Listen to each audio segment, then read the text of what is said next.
bagi kita semua. Pada renungan hari ini berjudul Kerendahan Hati. Saudara yang dikasihi oleh Tuhan, dunia berkata bahwa kerendahan hati itu adalah kekuatan. Kerendahan hati dikatakan adalah kekayaan, sesuatu yang istimewa, saudara. Kalau dunia mengakui bahwa kerendahan hati adalah kekuatan, mengapa kita anak-anak Tuhan masih saja menyombongkan diri? Akan materialisme, meletakkan penghargaan dari dunia ini menjadi sesuatu yang tinggi, penilaian yang tertinggi sehingga membuat kita terus-menerus mencarinya. Tapi anehnya ketika ketemu, kita hanya jadi lebih angkuh, lebih sombong, kita lebih superior dari orang lain, dan itu membuat kita senang. Saudara yang dikasihi oleh Tuhan, kekristenan mengajarkan mengenai kerendahan hati. Kalau saudara dan saya ingin menjadi serupa seperti Kristus, maka kita harus belajar dari Dia. Ketika Dia berinkarnasi sebagai manusia, perhatikan saudara, Kristus datang dengan segala kerendahan hati. Dia datang ke dunia bukan sebagai raja, juga bukan sebagai kaisar. Dia juga datang bukan sebagai konglomerat. Tapi perhatikan, Dia datang sebagai manusia biasa, dari keluarga yang biasa juga. Dia mengosongkan dirinya dari keilahian. Mengosongkan diri dari keilahian artinya sama sekali tidak menggunakan kuasanya sebagai Allah, saudara. Walaupun dia bisa, dia mampu, dia dapat lakukan, tapi dia menahan diri, dia tidak melakukan itu. Dia harus jadi seperti manusia pada umumnya. Inilah kerendahan hati pribadi Allah yang ada pada Kristus. Dan Dia mau kita pun memiliki kerendahan hati seperti Kristus.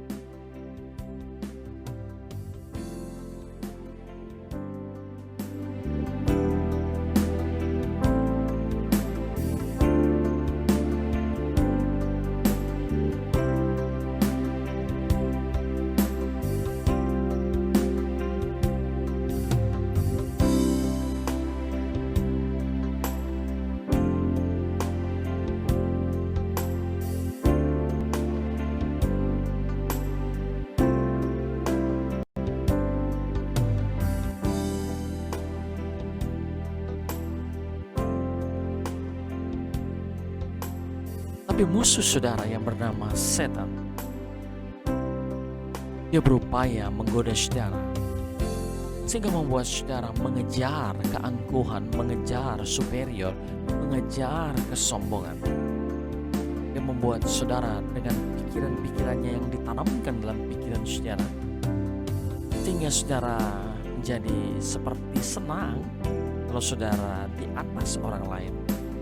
Saudara bahagia kalau saudara lebih superior, lebih kaya, lebih sukses, lebih berhasil, lebih banyak uang, lebih memiliki kecantikan dibanding orang lain, ganteng daripada orang lain, lebih berwibawa daripada orang lain, lebih bertalenta daripada orang lain. Semua kelebihan-kelebihan itu membuat saudara senang, saudara bahagia, dan saudara merasa orang lain berada di bawah saudara. Tapi tokoh saudara boleh namakan jebakan sombong. Dan ini sangat berbahaya sekali. Filipi 2 ayat 1-4 berkata, jadi karena dalam Kristus ada nasihat, ada penghiburan kasih, ada persekutuan roh, ada kasih mesra dan belas kasihan. Karena itu sempurnakanlah sukacitaku dengan ini. Taklah kamu sehati sepikir dalam satu kasih, satu jiwa, dan satu tujuan, dengan tidak mencari kepentingan sendiri atau puji-pujian yang sia-sia. Sebaliknya hendaklah dengan rendah hati. Saudara garis bawahi, sebaliknya hendaklah dengan rendah hati, yang seorang menganggap yang lain lebih utama daripada dirinya sendiri. Dan janganlah tiap-tiap orang memperhatikan kepentingan sendiri, tetapi kepentingan orang lain juga. Saudara yang dikasih oleh Tuhan, kerendahan hati adalah sesuatu karakter ilahi yang Tuhan ada pada setiap anak-anak Tuhan. Kodrat dosa membuat setiap manusia yang lahir ke dunia langsung sombong, langsung ingin terlihat hebat dibanding orang lain. Tapi tahukah saudara, umat manusia yang jatuh dalam dosa ya berpembawaan, berkodrat, egosentrik. Tidak ada yang mengajari dia sombong angkuh, tetapi dia sombong sendiri, dia angkuh sendiri, dia lebih dihormati sendiri.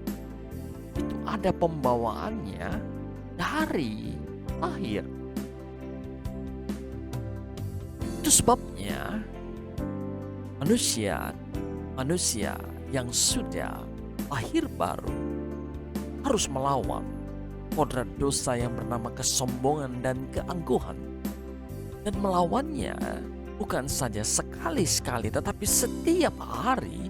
Karena godaan untuk angkuh, untuk sombong, untuk meninggikan diri, untuk berkata-kata melebih-lebihkan itu maksud saya, itu sangat-sangat besar setiap saat datang menggoda kita, saudara. Oleh sebab itu, kita harus terus-menerus memposisikan diri menjadi orang yang rendah hati. Dunia mengajarkan angkuhan, kesombongan, mempertontonkan dan bermegah dalam kesombongan dan keangkuhan. Tetapi Alkitab yang berisi pandangan yang berpusat kepada Allah, pada langit baru, bumi baru, pada kerajaan sorga, sangat mementingkan sifat rendah hati. Dengan kata lain, kalau saudara ingin menjadi anggota kerajaan keluarga surga, mau tidak mau, sifat rendah hati itu harus ada, harus kental di dalam diri saudara. Dengan demikian selama kita hidup di dunia ini, kita harus belajar rendah hati. Kita harus belajar merendahkan diri. Kita harus belajar mendahulukan orang lain. Kita harus belajar untuk menekan setiap keinginan-keinginan untuk sombong, untuk angkuh. Kita harus menahan lidah kita untuk berkata-kata yang melebih-lebihkan. Sehingga kata-kata kita bukan kebenaran, bukan yang sebenarnya, tetapi sudah dilebih-lebihkan. Supaya apa, saudara? Ya, supaya kelihatan lebih superior. Supaya kelihatan lebih hebat. Supaya kelihatan lebih baik dari keadaan yang sebenarnya. Saudara dikasihi Tuhan, manusia banyak hidup dalam dunia fata morgana. Hidup dalam pikiran-pikirannya dan bukan hidup dalam kebenaran yang sesungguhnya. Hidup dalam alam ilusi, dalam alam halusinasi. Dia selalu berpikir dan berkata-kata kepada orang lain yang bukan sebenarnya. Dia sebenarnya berada di tingkat 5, tetapi dia selalu memposisikan diri di tingkat 15 untuk Tuhan. Terlihat hebat, terlihat angkuh, terlihat superior oleh orang lain. Padahal kenyataannya tidak demikian. Tuhan ingin saudara dan saya hidup apa adanya. Ini yang disebut dengan integritas. Yang keluar harus sama dengan yang di dalam, atau sebaliknya, yang di dalam harus sama dengan yang keluar, saudara. Inilah karakter ilahi. Bersifat rendah hati berarti bahwa kita menyadari kelemahan kita. Kita harus menyadari kekurangan-kekurangan kita. Kita pasti punya kekurangan. Kita pasti punya kelemahan. Kita pasti tidak bisa mengandalkan kemampuan kita. Kita butuh orang lain. Terlebih di sini kita butuh pertolongan Yesus Kristus Tuhan. Kita butuh bantuan Roh Kudus. Orang yang angkuh, yang sombong, seolah dia berkata, aku bisa melakukan segala sesuatu. Aku tidak perlu orang lain dan aku tidak perlu Tuhan. Aku bisa sendiri. Itu orang yang sombong, saudara. Padahal Yohanes 3 ayat 27 berkata, Yohanes menjawab, manusia tidak dapat menerima apapun kecuali hal itu diberikan kepadanya dari surga. Artinya, saudara, apapun yang saudara miliki hari ini, itu pemberian surga. Ya benar, saudara berjuang, saudara berusaha, saudara panas keringat, saudara bahkan mengeluarkan air mata bergumul mencapai posisi tertentu di karir saudara, untuk memposisi prestasi tertentu di studi saudara. Engkau memiliki sebuah yang patut dibanggakan. Apakah benda, rumahkah, mobilkah, hartakah, uangkah? Tapi saya mau katakan kepada saudara, kalau tidak dianugerahkan oleh sorga, sehebat apapun kerja keras saudara, itu tidak akan menghasilkan apa-apa.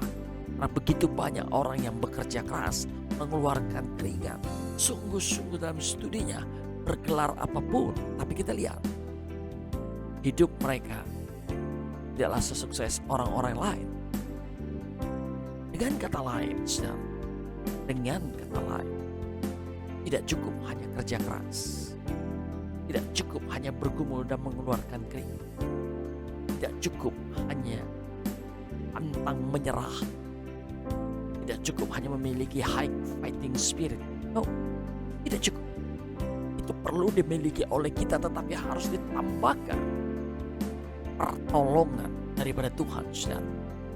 Dan ketika kita mendapatkannya, mendapatkan apa yang kita inginkan, kita harus katakan kepada diri kita, juga kepada orang lain, ini semua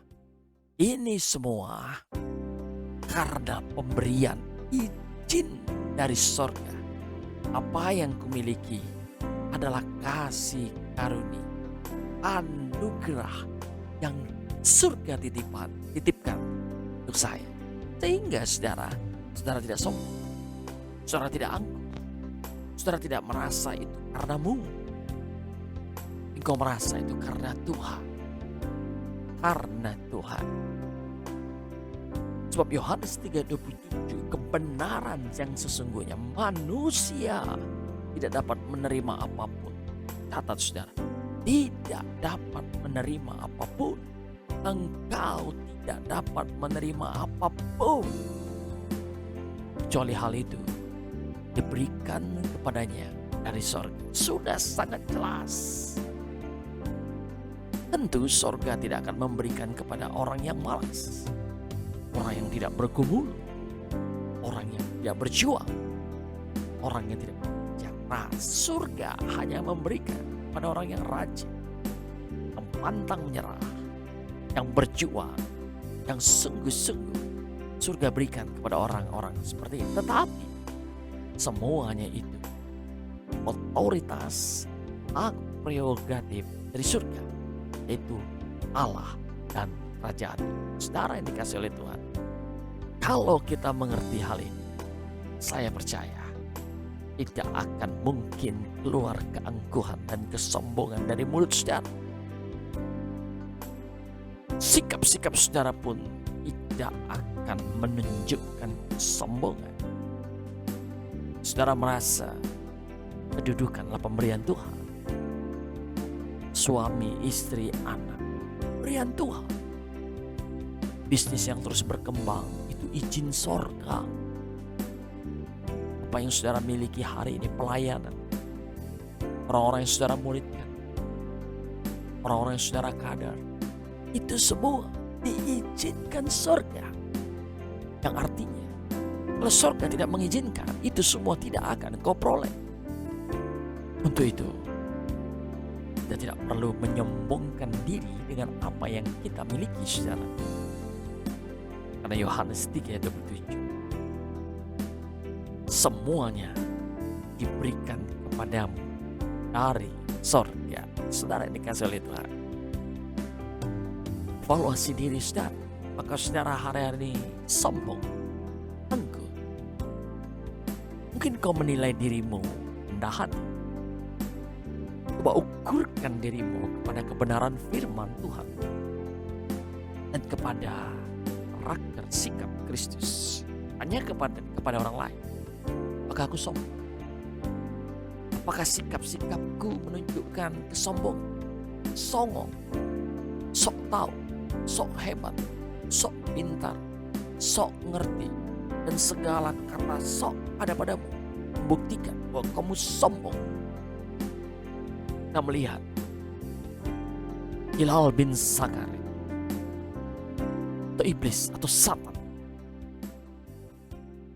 jatuh karena angkuh, karena sombong, sehingga dia dicampakkan dari surga, keluarkan, diusir saudara. Nah, keangkuhan, kesombongan, dia ingin menyamai Allah, ingin menyamai sang penciptanya. Luar biasa angkuh, sombong. Sehingga hari ini dia harus menjadi Satan, bukan yang sangat rendah, ingin menipu saudara. Oleh sebab itu, mari lawan setan dengan kerendahan hati. Saudara akan beroleh kemenangan. Saudara akan menjadi kesukaan oleh Allah. Saudara yang dikasih oleh Tuhan, saya percaya kebenaran hari ini itu menguatkan saudara, itu menjamah hati saudara, dan itu memberikan satu terobosan di hati saudara. Terus saudara diberkati oleh kebenaran hari ini. Berubahlah, jadilah pelaku kebenaran firman, dan bagikan kebenaran ini kepada banyak orang. Dengan demikian saudara menjadi saluran kasih Allah bagi dunia. Saudara yang dikasih oleh Tuhan, sampai di sini kebenaran firman Tuhan. Shalom Aleichem. Betsem Hamasiah. Tuhan Yesus memberkati saudara. Selamat berjuang, selamat beraktivitas. Haleluya. Amin.